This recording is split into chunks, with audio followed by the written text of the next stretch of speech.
¿Esto? ¿Pero qué es? Ese pedazo es solo una pequeña parte de... el libro del conocimiento. No parece un libro. En realidad es más bien un puzzle.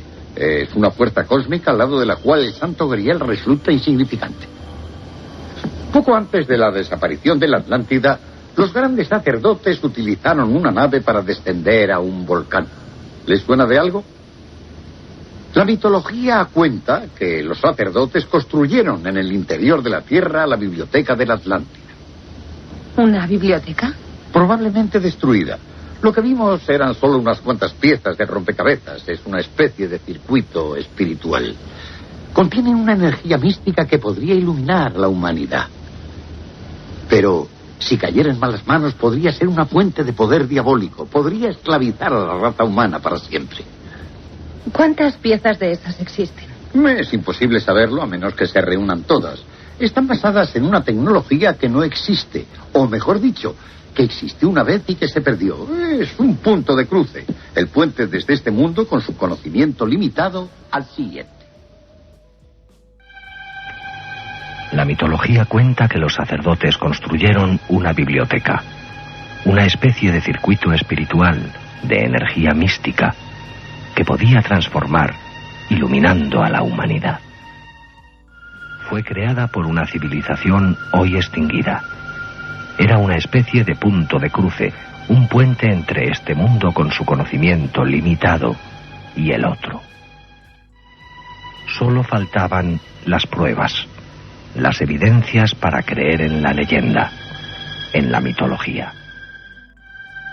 Nuestro invitado de la noche afirma haberlas encontrado. Esta noche nos las contará. Ahí estaba esa primera introducción y Jorge, yo no sé por dónde empezar. Hay tantas cosas que me gustaría, de las cosas que a mí me has contado, que le contaras a los oyentes, que no sé por dónde empezar. Quizá por el principio. Claro. Porque el principio que es muy difícil. Es muy difícil. Claro. ¿Cuándo empezaste tú? ¿Cómo encontraste tú? Dices que has encontrado una escritura que la llamas ELA. Sí, bueno, ELA es la abreviatura. Sí. Escritura lineal Atlante. Es como la he bautizado. ¿Cómo la encontraste esa escritura lineal? Realmente es un redescubrimiento, porque la escritura está distribuida por casi todos los rincones del planeta, pero fundamentalmente a ambos lados del Atlántico, o sea, sobre las costas de Norteamérica, en numerosas cuevas y sitios al aire libre, y en el Mediterráneo sobre cuevas, sobre las paredes de cuevas, y también en muchos monumentos, incluso desde la época paleolítica. Incluso nuestro propio país aquí en España, la cueva de Altamira, sí. Y otros. Los ejemplos más contundentes creo que lo tengo precisamente aquí en España. Ya. ¿Cuánto tiempo te llevó elaborar esa hipótesis? Bueno, llevo varios años, ya llevo casi como 9 años trabajando con ella. Ya. 9 años reuniendo todos estos datos y hasta que llegué a la conclusión de que todo este protosignario, protosignario, ¿qué es eso? Una protoescritura, que esta protoescritura es el elemento, vamos a decir, madre, o sea, la escritura madre, que dio origen a casi todos los signos que se encuentran posteriormente, muchos miles de años después, en casi todos los alfabetos y sistemas de escrituras del mundo mediterráneo, incluyendo el egipcio incluso. Eso quiere decir entonces que hubo una civilización como fue la Atlántida, que es la madre del resto de las civilizaciones, al menos del Mediterráneo, e incluso de otras partes del otro lado del Atlántico. Es que yo creo que no se podría explicar de otra forma. Ya, pruebas que tú tienes de ellas. Empezamos a hablar de algunas, si te parece. Sí, podríamos hablar, por ejemplo, en las cuevas de Altamira. Ahí tengo 2 ejemplos de un bisonte que tiene a su lado 2 signos, 2 de estos signos del sistema de escritura lineal Atlante, que se pueden leer precisamente a través de un antiguo vocablo egipcio como Ka, que significa toro. También en algunos casos se puede utilizar como güey, según la egiptología clásica. Pero y en esa misma cueva también hay otro ejemplo, que es un ciervo, y que tiene precisamente 3 signos de escrituras que definen el nombre del ciervo según raíces indoeuropeas muy antiguas. Esto al principio pensé que podía ser una casualidad, sí, aunque sería una casualidad, muy casualidad, pero después empecé a encontrar que en todas las cuevas paleolíticas, cada vez que un animal aparecía con estos signos de escritura, cuando transliteraba, o sea, cuando sacaba el valor fonético de esos signos, siempre correspondía con el nombre de la especie en alguno de los antiguos vocablos indoeuropeos o semitas antiguos, en este caso egipcio, vasco o indoeuropeo antiguo casi siempre. ¿Vasco también? En vasco también. ¿En diferentes cuevas de diferentes lugares del mundo? Sí, fundamentalmente, claro, he trabajado fundamentalmente en la zona ahora del Mediterráneo, pero en el otro lado del Atlántico también. Ya. En esa introducción que poníamos una ficción, sí, hablaban de que los sacerdotes dejaron una especie de gran biblioteca que se perdió. ¿Tú crees que los atlantes han dejado algún tipo de prueba en algún lugar de este tipo, de esta forma? Es que tenemos que partir de un principio. Yo parto del principio de que la Atlántida existió. Para mí no cabe dudas, después de muchos años estudiando el texto de Platón, estoy totalmente en contra de los que piensan que es una pura leyenda. No es una leyenda, yo podría demostrarlo incluso en un libro que estoy preparando para el futuro, párrafo por párrafo, donde se puede ver perfectamente que es un relato muy coherente, incluso donde en determinados momentos el propio Platón duda de alguna de las cosas que dice, lo cual demuestra el rigor científico con que Platón plantea esta historia, no leyenda. Yeah. Entonces yo, partiendo del hecho de que existió realmente la Atlántida como esa civilización que se cuenta, que tuvo ese nivel marcado de desarrollo y que se decía que tenía contacto con ambos continentes, porque lo dice así mismo Platón, o sea, con el continente que está más allá de las islas que están más allá del oeste, que sería América, y con este mundo, o sea, con el Mediterráneo, Egipto, Gadeiros, que vendría siendo Iberia. Entonces es lógico pensar que las huellas de la Atlántida se pueden encontrar en muchos lugares de la Tierra y no solamente en el fondo del mar. Yeah. Y es de la premisa que yo he partido.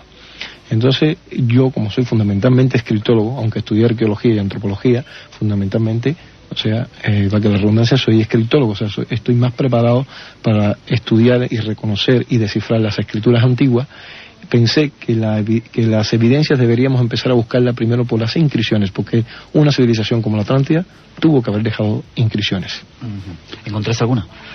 Sí. Aparte de eso que nos has dicho. Yo creo que me vayas contando. Antes de nada, quizá aquí en algo que tengo tú has escrito, hablas de Platón, que dice que, un poco haciendo referencia a eso que yo comentaba de que habían dejado algo escrito, la regla era la voluntad de Poseidón, conservada en una ley grabada por los primeros reyes en una columna de oricalco, que se hallaba en medio de la isla. Esto cuenta Platón. Sí. Esto sería un poco una prueba de que ahí dejaron algo escrito. Por supuesto, y lo más interesante es que ese relato me permitió a mí inferir el tipo de escritura. Porque según los escritólogos sabemos más o menos la evolución del proceso de la escritura, y una escritura que se graba en bronce o en metales casi siempre tiene que ser una escritura lineal, porque se conocen muy escasos casos. Hay un poco de cacofonía aquí, pero eso no me vino otra forma de decirlo, de escritura jeroglífica o idiofonográfica o pictórica sobre metales. Casi siempre que se habla de inscripciones sobre metales, ya sea bronce, plomo, plata, oro, casi siempre es una escritura lineal, o sea, una escritura muy parecida a la nuestra. ¿Entiendes? Puede ser un silabario o un alfabeto, pero siempre ya una escritura lineal, o sea, donde los signos ya son más simples y no son reconocibles a primera vista. Son derivaciones de escrituras de estados pictóricos anteriores. ¿Eso es lo que podía ver en esa columna de oricalco que habla Platón? Sí, yo estoy convencido que esa escritura que habla Platón, por la forma en que dice que se escribía, incluso se habla de que en toda la noche escribían y al amanecer colgaban esas inscripciones como unas tabletas, las colgaban en el templo, lo cual te indica que era una escritura fácil de grabar. Una escritura sencilla, fonética, probablemente muy desarrollada, que coincide con todo este protoescritura o protosignario que yo he llamado escritura lineal atlante, que aparece por todos los rincones de ambos lados del Atlántico. Es decir, que tenían, según tú, los atlantes una evidente cultura muy desarrollada, una escritura muy desarrollada también. Por lo menos esta escritura que yo clasifico como escritura atlante o bautizo como escritura atlante, es una escritura que coincide más o menos en el nivel de evolución, coincide con el de los antiguos alfabetos mediterráneos. Es una escritura evolucionada desde el punto de vista de que ya es fonética. No es solo ideográfica, sino fonética ya. ¿Cuántos años podemos estar hablando? Bueno, basándome en los textos que he descifrado en las cuevas paleolíticas y según los fechados aceptados por Carbono 14 por la ciencia oficial, podemos estar hablando de más de 15.000 años de antigüedad. Yo creo que nos cuentes lugares concretos donde tú has hallado restos de esa escritura, supuesta escritura atlante. Has dicho cuevas, Altamira en España, ¿qué otros lugares? Sí, bueno, mira, lugares concretos, toda la región franco-cantábrica, o sea, cuevas de España y cuevas de Francia. Todas las cuevas que he estudiado paleolíticas, en todas está esta escritura. Danos nombres. Pero incluso, la cueva de Lascaux, famosa, te doy los nombres de las más famosas.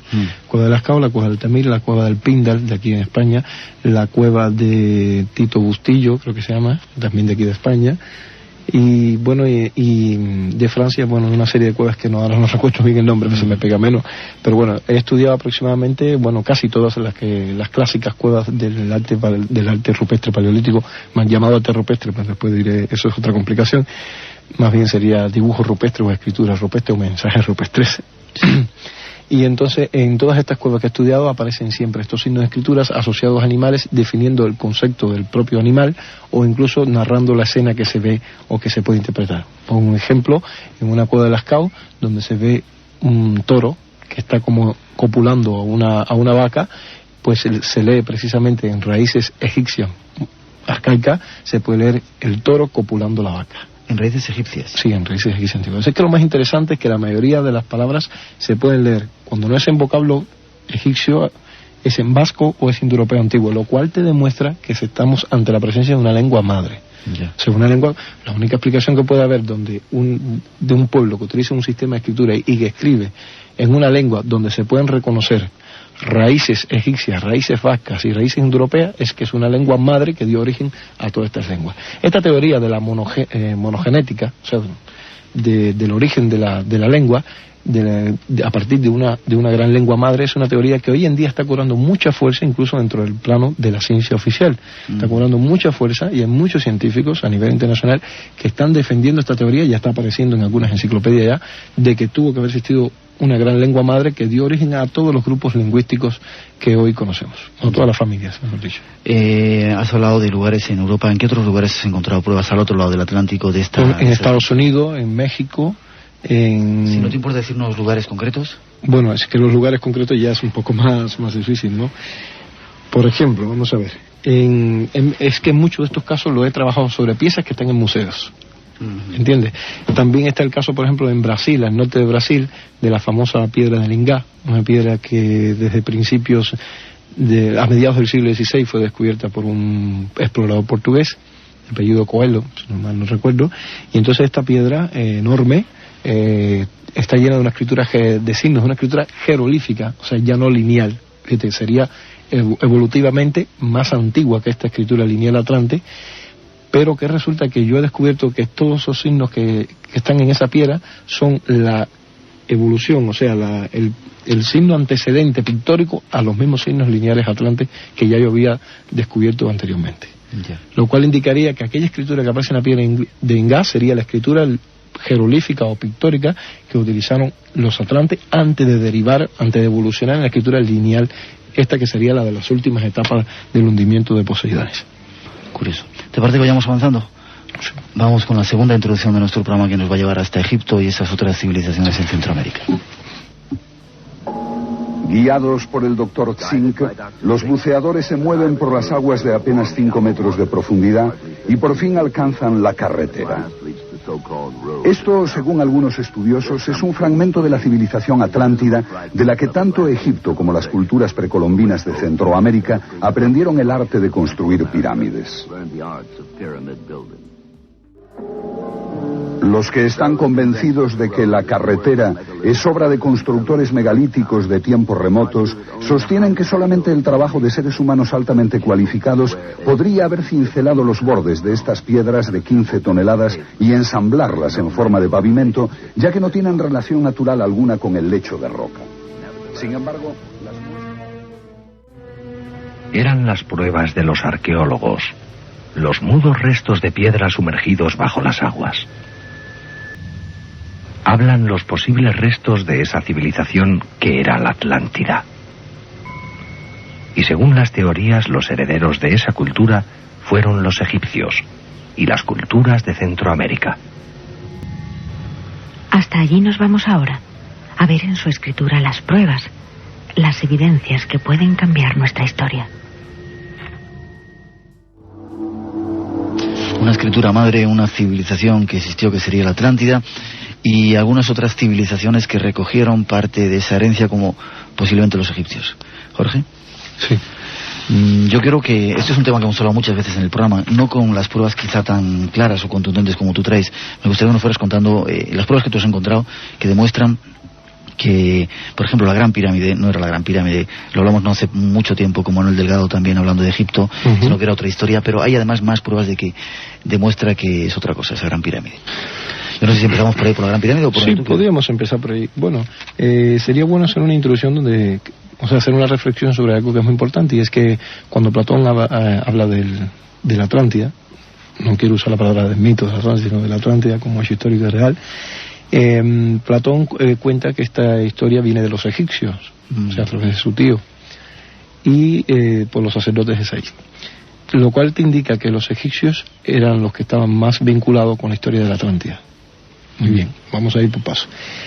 Platón aclara que los nombres de los hijos de las dinastías de los atlantes eran traducciones al griego, y esto es un detalle que no se ha percatado nadie, porque he leído casi todos los libros que son Atlante, y nadie se ha percatado. Él aclara que eran traducciones al griego de significados egipcios. Lo cual quiere decir, yo estoy haciendo una reconstrucción, estoy sacando ahora a través del egipcio los nombres originales de todos estos hijos de estas dinastías, ¿no? Empezando, por ejemplo, por Atlas, significa soporte, pues si se busca en egipcio como se dice soporte, y así, y de ahí venía el nombre, ¿no? Entonces, a partir de ahí, yo empecé a indagar, a ver si había huellas en la literatura egipcia. Cuando me refiero a literatura, bueno, abarco todo, los jeroglíficos sobre templos, sobre papiros, o sea, en las inscripciones egipcias, si habría alguna huella del nombre de Atlántida. Pues lo que dicen todos los egiptólogos es que no la hay. O sea, aseguran que no la hay. Pues a mí me asombra que precisamente en el propio nombre que tiene la pirámide de Keops, recogida por los egiptólogos, que la pronuncian como Ajet, pues es una pronunciación convencional de los egiptólogos, se puede pronunciar también precisamente como Aigipt, o sea, así que casi suena como la forma griega Aigipto. Y precisamente esto se puede interpretar, ya que tiene el determinativo de isla, como pirámide de la gloriosa isla destruida, o puede interpretarse incluso también como pirámide de la isla del sol poniente. O sea que esto nos llevaría a la Atlántida sin discusión alguna, porque ponerle como nombre a la pirámide de Keops, pirámide de la isla del sol poniente, está haciendo clara alusión de que fue construida por alguien, o sea, por gentes que vinieron de una gloriosa, una esplendorosa isla que estaba al sol poniente, y todos sabemos que esa no puede ser otra que la Atlántida. Entonces, he estado analizando otras placas. Pero tú solo has sacado una placa de la pirámide, ¿no? Bueno, esto es una inscripción. Una inscripción. Esto aparece en todos los diccionarios, aparece este nombre de la pirámide, pero lo que nadie dice es precisamente que el nombre supuestamente Ajet, que significaría supuestamente, según los egiptólogos, pirámide donde sale y se pone el sol. Eso sería una cosa realmente absurda. Porque imaginemos que hacemos una construcción. ¿Cómo le vamos a poner a esa construcción pirámide del lugar donde sale y se pone el sol, si siempre sabemos que el sol sale por un horizonte lejano y se pone por un horizonte lejano? Eso es un total disparate, sin embargo es lo que está en todos los diccionarios. Pero eso es simplemente una traducción forzada para no tener que llegar a la realidad.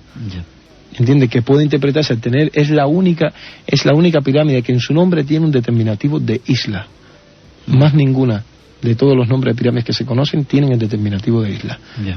Entonces te utilizan este determinativo de isla como determinativo de horizonte, pero eso no te lo dice ni Gardiner, que es uno de los clásicos de la egiptología. Te dice que ese determinativo, ese signo, es determinativo de isla nada más, y de país extranjero. Dicen que interesante, pero nunca te lo pone como determinativo de horizonte, a pesar de que acepta que el nombre de la pirámide se debe leer como pirámide del horizonte o pirámide del sol naciente, sin basarse en ningún elemento. Es simplemente para despistar la información. Estoy convencido de eso, porque no puedo creer que ningún egiptólogo se haya percatado de esto. Lo que creo que esto es muy fuerte.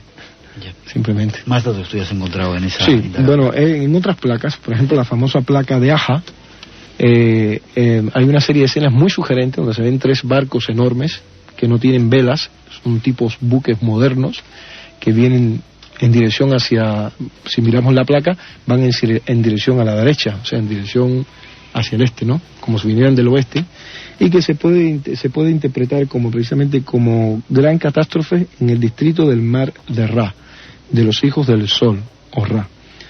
La alta ciudad de Atra, la de las casas alineadas sobre la pródiga colina, fue destruida en un solo día y hundida en medio de las aguas. O Señores, esto es la Atlántida, esto no tiene discusión. Ya. Es el mismo mito de la Atlántida. Y dices que son 3 barcos sin velas. Sin velas, en una tipo inscripción. buques modernos, cerrados, así incluso muy grandes, se ve que son enormes por su forma y no tienen ni velas ni nada, o sea, y son como cerrados, como transatlánticos parecidos a los de hoy en día. Y hay otras cosas ahí en esa placa ya que son demasiado polémicas. Se ve algo que parece un ovni también. Se ve un individuo con una capa, como un capitán de estos mosqueteros con una capa, y sin embargo la cabeza es como la de un insecto con los ojos muy rasgados, como la de los famosos abducidos. O sea, hay cosas ya ahí que, ya para los que están por el tema de los extraterrestres, que también podría ser una pista muy, muy importante para ellos, ¿no? Yo en este momento estoy concentrado un poco más en el mito de la Atlántida, entre comillas, y la vinculación con Egipto. Y yo pienso que en Egipto hay, o sea, en las inscripciones egipcias hay pruebas contundentes de la existencia de la Atlántida. Además es muy curioso porque las inscripciones son dibujos, las inscripciones egipcias son dibujos, hay que saber leerlos, quizá como tú sabes, y bueno, está ahí, lo veo ahí incluso en tu cuaderno, claramente. Más datos que hayas encontrado en esa, si quieres darnos alguno más. Pues yo puedo poner algún ejemplo, como aquí tengo a la vista una inscripción que en egipcio la leen como Ibet, así mismo más o menos Ibet, según las pronunciaciones convencionales, y que la traducen como trampa de pájaro, a pesar de que el determinativo que tiene, el determinativo es, para que entiendan los oyentes, es un signo, un dibujito, que casi siempre clasifica la palabra, que está escrita con los signos fonéticos. Vamos a suponer, si se dice la palabra, si se escribe la palabra hombre, tiene atrás una figurita de un hombre. Bueno, en este caso, esta palabra, repito, Ibet, que traducen como trampa de pájaro, tiene un dibujito que cualquiera que lo vea, lo primero que dice es un ovni. Es un ovni, sí, clarísimo. Es un ovni, o sea, un semicírculo con una base debajo, así como vemos en un ovni en todas las imágenes que vemos de muchos de los que se han filmado. Y sin embargo se interpreta como trampa de pájaro, a pesar de que eso no tiene forma de trampa de pájaro por ningún lado. Pues yo, cuando me encuentro este tipo de inscripción ilógica, yo voy a las raíces coptas o etiópicas antiguas o bereberes, o sea, de las lenguas que estuvieron relacionadas con el egipcio, a ver qué puedo sacar con esas raíces. Y pues encuentro que con esas raíces hay una palabra corta que se pronuncia oibash y que significa precisamente blanco, brillante, reluciente, veloz como relámpago, y eso, por supuesto, coincide con la teoría de que precisamente se trate de un ovni, de un objeto brillante, luminoso y muy veloz como relámpago.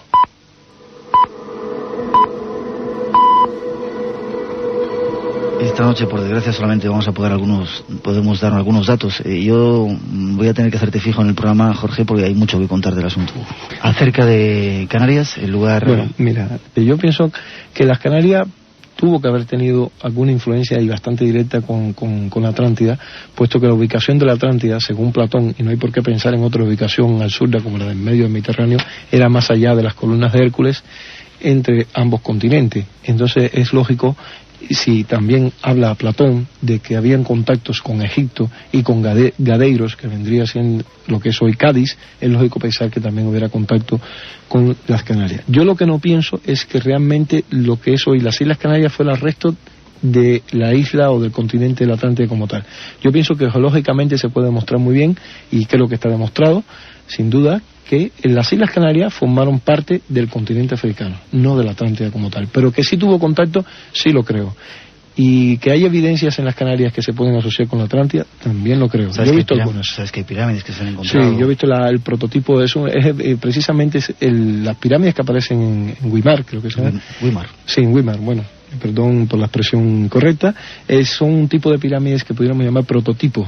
O sea, prototipo de pirámides de terrazas, como las que aparecen precisamente en Sumeria y en América, lo cual indica un estado primitivo de pirámide, que evidentemente muy anterior a la evolución, vamos a poner no en antigüedad, sino en tipología, a la pirámide clásica de Keops, ¿no? Que es la pirámide exacta matemática esta.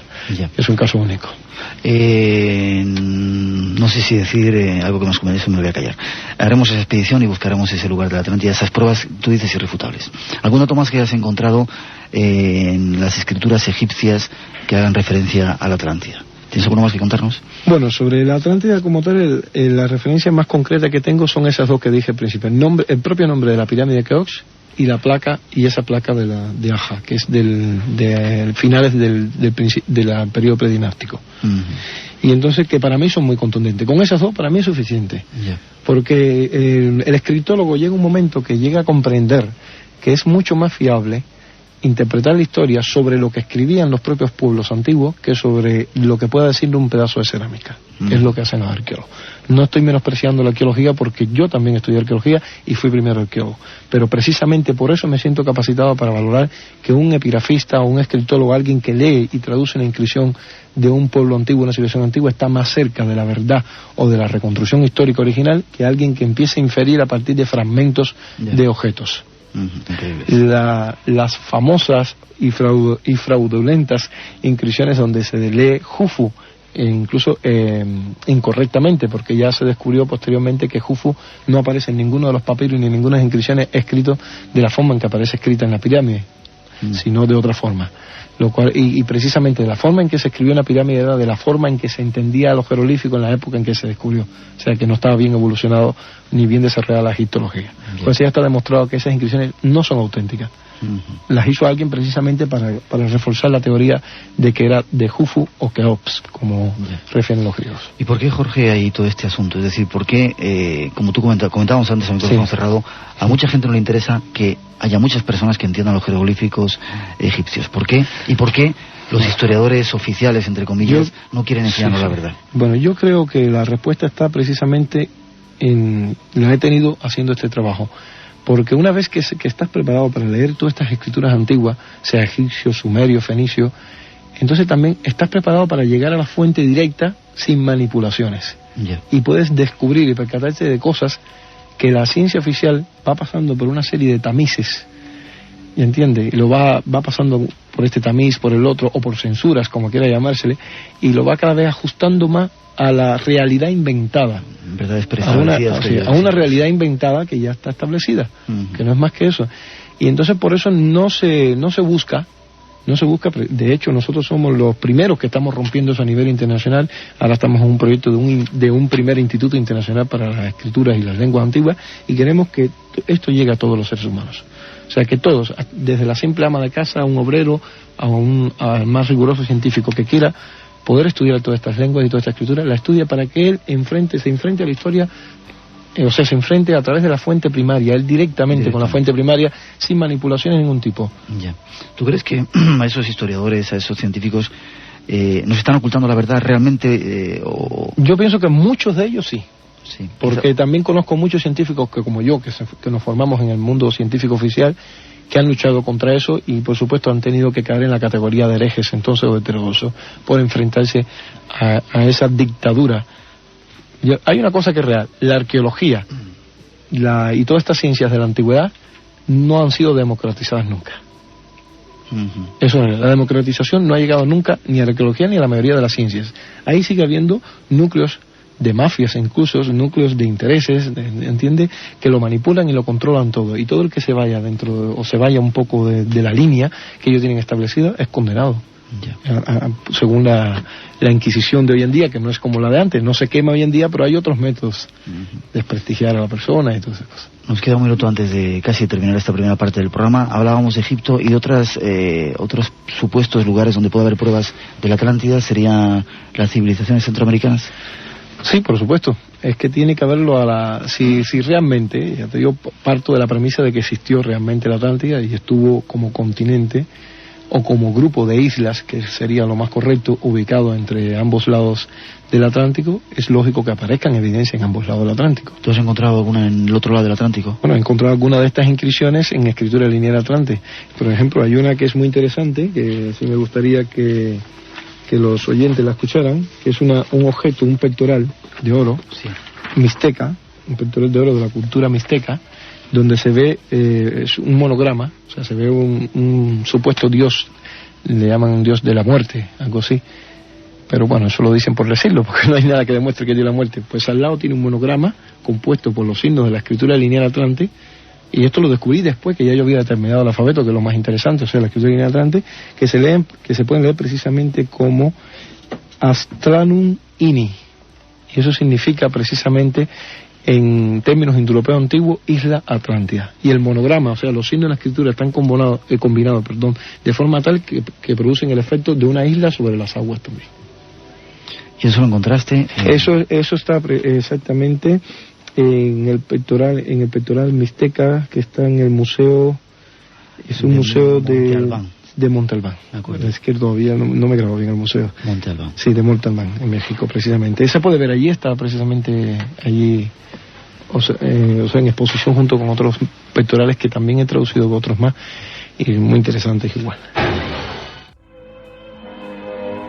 El destino del hombre, dominado por nuestras mentes, desde aquí, Atlantis.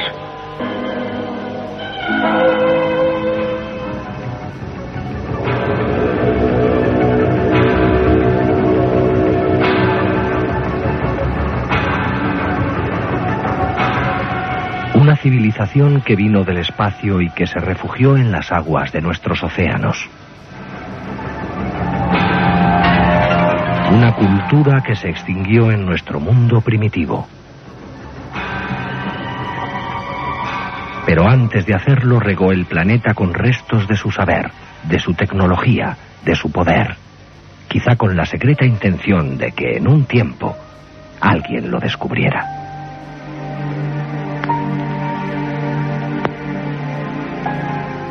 Quizá el tiempo ha llegado. Quizá hoy sea el momento de comenzar a desvelar el misterio, para traer a la luz las pruebas definitivas. Lo intentaremos con nuestro invitado. Jorge, yo lo decía a nuestra compañera, hay una antigua mito o leyenda que dice que cuando llegue un determinado momento, que quizás sea este, es una intuición que nosotros tenemos, se va a empezar a interpretar exactamente las pruebas que dejaron los antiguos. ¿Tú crees que estamos a punto de descubrir la verdad con mayúsculas y no la que los arqueólogos, historiadores nos quieren contar, vender? Sí, yo pienso que sí. Y si no es ahora mismo, ya se avecina muy pronto. Yo pienso que sí, porque, bueno, yo sé que hay muchos investigadores que, como yo, están trabajando precisamente por desvelar esa verdad, o por lo menos aproximarse con un grado mayor de cercanía a la verdad en su amplio sentido. De todas maneras, yo pienso que hay necesidad ya de retomar el verdadero concepto de la ciencia como magna ciencia. O sea, no de esta ciencia manipulada, ¿tú me entiendes? Sino de la ciencia pura, sin ningún tipo de ideología, ni de religiones, ni de censuras de ningún tipo. Perdón. Y entonces, yo pienso que sí. Hay mucha gente como yo trabajando en el mundo en este estilo. En esto específicamente creo que soy el único, por lo que es según la información que tengo, estoy bastante actualizado, creo que soy el único que está tratando de penetrar en los enigmas de la Atlántida, y quizás también porque creo que está ocurriendo así de los extraterrestres a través de las escrituras de los antiguos. Perfecto, lo vamos a ver enseguida, pero antes, ese barco Atlante en Galicia. Danos informaciones, ¿dónde se puede ver ese barco Atlante en Galicia? No sé si tienes idea. Bueno, yo pienso que vamos a hablar un poquito primero del barco Atlante, del hallazgo y por qué yo le llamo Atlante. Perfecto. Bueno, este barco fue descubierto hace cuestión de 3 años, más o menos, por el señor que yo considero el mayor petroglifólogo que tiene Galicia, que se llama don Pablo Novoa Álvarez. Ha publicado algunos libros sobre los petroglifos gallegos. Y entonces, este señor, cuando lo conocí, hace cuestión de unos 8 o 10 meses, él me habló de este barco. Es un barco tallado en piedra, es un enorme petroglifo que tiene aproximadamente unos 5 metros de longitud, enorme. 5 metros. Sí, está considerado, según me he informado, probablemente el mayor barco tallado en piedra que hay en el mundo. O sea, tallado en bajo relieve. Entonces, este barco, el estilo, cuando yo lo reconocí, porque los arqueólogos de Galicia, incluso muchos dudaban hasta de que era un barco, y decían, no, es una figura que parece un barco, pero no tiene por qué ser un barco, además, a pesar de que tenía todos los elementos, proa, popa, mástil, cordeles, y entiende todo, y animales saliendo del barco. Animales saliendo del barco. Fundamentalmente parecen como terneras y caballos, fundamentalmente como si fuera un barco, o sea, que traía, y se ven incluso los animales saliendo en dirección a la popa, mientras que la proa está apuntando río abajo, porque está al lado de la margen derecha del río abajo hacia el mar. O sea, como si el barco hubiera descargado esos animales y siguiera su curso. Pues lo interesante es que yo descubro que el barco es de tipo egipcio. ¿Por qué le digo de tipo egipcio? Porque tiene 2 características elementales de los barcos egipcios, que presentan muchos barcos egipcios. Uno es el disco de Ra, llamado disco de Ra, o un disco, da igual, en la popa, y en la proa la forma de flor de loto. Pero lo interesante es que el mayor petroglifólogo de España o especialista en artes rupestres, don Antonio Bertrán de la Universidad de Zaragoza, que vio el barco y vio esos dibujos, le calculó por el estilo de los animales, y es un señor que es una autoridad internacional, le calculó unos 10.000 años de antigüedad.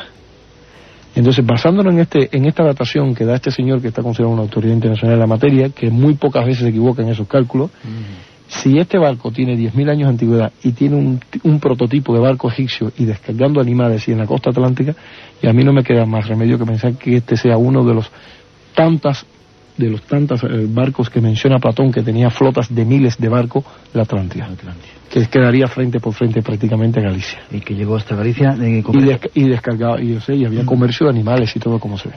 Concretamente, incluso hay animales, perdona la interrupción, porque esto es muy interesante, hay animales que mire como lo mires, son llamas.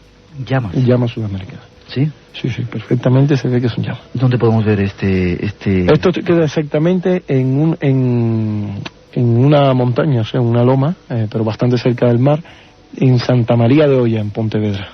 Santa María de Olla. Muy cerca del río Miño, del límite con Portugal. Lo vamos a ir a ver. Ahí está. Sí, se puede perfectamente organizar. Don Pablo está perfectamente dispuesto a organizar algunas excursiones de fin de semana, por ejemplo, para ver no solo eso, sino toda una cantidad de petroglifos tremendos, enigmáticos que hemos encontrado en Galicia, e incorporar la visita a este barco también, que ya te digo, es el barco más grande de tipo egipcio, por clasificarlo de una forma, que ha aparecido grabado en piedra, y la primera prueba contundente y científica de que los egipcios salieron del Mediterráneo. Santa María de Olla. O alguna cultura similar a los egipcios. En Pontevedra. Te dejo beber agua si quieres y vamos ahora a tratar de descubrir en esas escrituras egipcias, en esos grabados, pruebas de que los seres extraterrestres estuvieron en nuestro planeta y quizá fueron los fundadores de la civilización aquí en la Tierra. Cuando quieres. Bueno, el tema candente. Bueno, aquí vuelvo a mencionar el nombre de Manuel Delgado. Bueno, yo quiero que se quede bien claro que todo esto que estoy haciendo yo ahora, y que voy a leer algunas cosas, es simplemente colaboración para el trabajo de Manuel Delgado, o sea, para la teoría de Manuel Delgado, bueno, y de Javier Sierra, ese famoso colaborador de la revista Año Cero. Ellos ambos están trabajando y defendiendo la teoría de la influencia extraterrestre procedente de Sirio en la civilización egipcia, para explicar muchos de los enigmas, incluso tecnológicos, que ha descubierto precisamente Manuel Delgado. Y quizá yo te trato de adelantar un poco. Bueno, no sé, empieza por donde quieras. No podría decir que Sirio se ha descubierto hace poco tiempo, que no eran 2 estrellas, sino que eran 3 estrellas. Sirio A, Sirio B, Sirio C, algo que conocían ya los dogones, nos lo contó Manuel Delgado aquí en el programa. Efectivamente. Y tú parece que has encontrado algo. Bueno, es que yo he encontrado la prueba que elimina todo tipo de discusión. O sea, en la propia escritura de los egipcios, el nombre que le dan a la estrella Sirio, lo pronuncia un poco según el sistema convencional de la egiptología, sería algo así como Sepedet. Sí, Sepedet o Sepdet, igual. Entonces, precisamente el jeroglífico el conjunto de jeroglíficos que define este nombre, lleva el determinativo de triángulo. Y la misma palabra que en egipcio significa triángulo se pronuncia igual, Sepedet. Lo cual quiere decir que los egipcios sabían bien claro de que Sirio era una estrella triple porque la representan con un triángulo. O sea, que no hay más nada que discutir. Está demostrado en su propia escritura. Los egipcios sabían muy bien que Sirio era triple. ¿Y cómo lo sabían?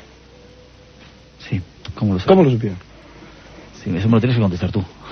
Sí, bueno, pues es la pregunta irónica, ¿no? Yeah. ¿Cómo lo supieron? Sí, hasta ahora no ha aparecido ninguna excavación de potentes telescopios ni nada. Yeah. O sea que no nos queda más remedio que, si usamos el rigor científico y la lógica, que aceptar que esto es un préstamo cultural. Esto vino de una civilización, de una cultura súper desarrollada. Porque por observación simple, sin ningún tipo de artefacto de telescopio potente, se puede saber de ninguna forma que Sirio fuera triple. Y menos en aquellos tiempos. Además, y más cuando los propios astrónomos de hoy en día, o arqueastrónomos oficiales, aceptan que los egipcios en astronomía estaban muy mal, muy atrasados, dicen. Bueno, más pruebas de... Bueno, entonces yo que quiero traer aquí una de las pruebas quizás más contundentes, y ahora que está bastante reciente la película de Stargate, esa famosa película de Puerta de las Estrellas. ¿La viste? Sí, cómo no. Muy interesante, porque tenía unos cuantos errores egiptológicos ahí, de inscripciones mal leídas, pero bueno, da igual. Pero lo más interesante es que quiero que los oyentes sepan que precisamente los egipcios tenían un concepto para Puerta de las Estrellas. Y esto no lo sabían los guionistas porque no aparece en ningún momento de la película el detalle de esa inscripción que significa Puerta de las Estrellas, lo cual infiero yo que no lo sabían los guionistas. Una inscripción egipcia que exactamente significa Puerta de las Estrellas. Por ejemplo, se pronuncia Sba. Entonces, de la misma forma que los egipcios escribían Sba, o sea, que significa estrella, también escribían puerta. Con la diferencia de que cuando era estrella le ponían el determinativo de estrella, y cuando era puerta, el determinativo de puerta. Pero es que hay casos donde aparece la misma pronunciación Sba, y aquí traigo los ejemplos, que lástima que no la puedan ver los amigos, donde se usa el determinativo de estrella y el de puerta. Sí. Lo cual te indica que se debe leer como, correctamente se debería leer como si hoy Sba, si hoy es B, que sería Puerta de las Estrellas. Puerta de las Estrellas. O sea, que tienen el concepto. Además, ¿cómo explicar que una cultura utilice la misma palabra que tiene para estrella, la tenga para puerta, y además para el concepto que significa doctrina, enseñanza, maestros, discípulos? ¿Cómo explicar eso? Tú eres es que me gusta hacerle preguntas a los oyentes, que los oyentes se cuestionen también. Es que esto nos lleva a una conclusión lógica. ¿Entiendes? Tenemos otro concepto de puerta también, que es Rut. Precisamente los jeroglíficos egipcios, que significa puerta o entrada, Rut, también significa puerta o pasaporte, y Ruti, o sea, agregándole el sonido I, al final Ruti, significa doble puerta, y también significa extranjero, desconocido, forastero, y con el determinativo de la bóveda celeste, lo cual te está indicando que es un extranjero que viene del cielo. Alienígena. Sí, un alienígena. Mientras que para los extranjeros que son de la tierra, utilizan el concepto Shema. Y ponen, en los dibujos, a un individuo con una especie de palito que lleva como una bolsita, como los muñequitos que se ponen a veces, como una bolsita, ¿no?, que está como emigrando. O sea, todos los conceptos que utilizan para los extranjeros, en el concepto de tierra, o sea, de los que son de Siria, de Palestina, de los nubios, ninguno de esos conceptos coincide con el de Rut, que significa puerta, entrada, pasaporte, y con el de Ruti, que significa también doble puerta, o forastero, pero con el determinativo celeste, o sea, proveniente del cielo. Lo cual quiere decir que los egipcios tenían bien claro el concepto de extranjero de la tierra y extranjero que viene del cielo, que debería interpretarse en los diccionarios no como forastero y desconocido, sino claramente como extraterrestre, porque viene por encima de un lugar que está por encima de la bóveda celeste.